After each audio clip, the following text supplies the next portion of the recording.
গাছের বই আসছিল, 3টা গাছের বই আসছিল, ডানো আনা ছিল, আমার কি ড্রাইভার আসছিল, আমার এই গরিব বাড়াই ঢুকে আমার ছেলে, আমার কেউ 10 টাকা সাহায্য করে না।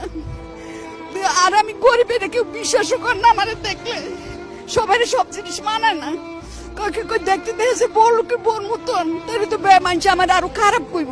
বেটি সিটারি ব্যাট ফেটি আরম্ভ করছে। আসলে আমি সিটারি ব্যাট ফেটি না, আমার তো পেটের অভাব। আমার যদি কেউ 10 টাকা দেয় তাহলে আমার খুব কষ্ট লাগে। যে আমার 10 টাকা দিল, আমি তো এই ওজনের না, আর সে 10 টাকা আমার না দিলে তো তাহলে আমার পেটে খিদা। আমি কাজ করতে পারি না, আমি 3টা বুয়া খাটাইছি, আমি কেন মানুষের কাজ করতে পারি? আমার বয়সের একটা তারা আছে, একদিন করবো। আমরা তো 2 দিন থাকতাম না, আমরা যখন কষ্ট করতেছি ধৈর্য সহ্য আমরা না হারাই বলেছি, আমরা খুব কষ্ট করি।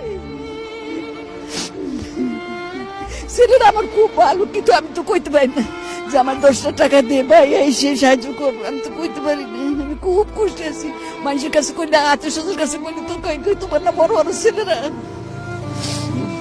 7তলা বাড়ি আসছিল, বাড়িটা আমার নামে আসছিল, আমার নামে আসছিল। সাহেব মরে গেল আর বড় ছেলে আমার সাথে ভালো ব্যবহার করলো।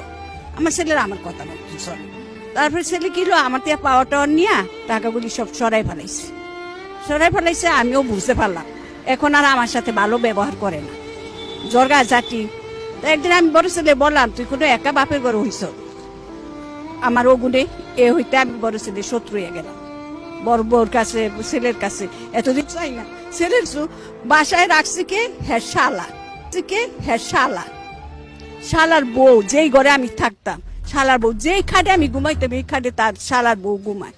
এই বাড়ি আমার 7তলা বাড়ি, আমার ছেলে এই বাড়িটা বিক্রি করে সব টাকা পয়সা মাইরা খাইছে।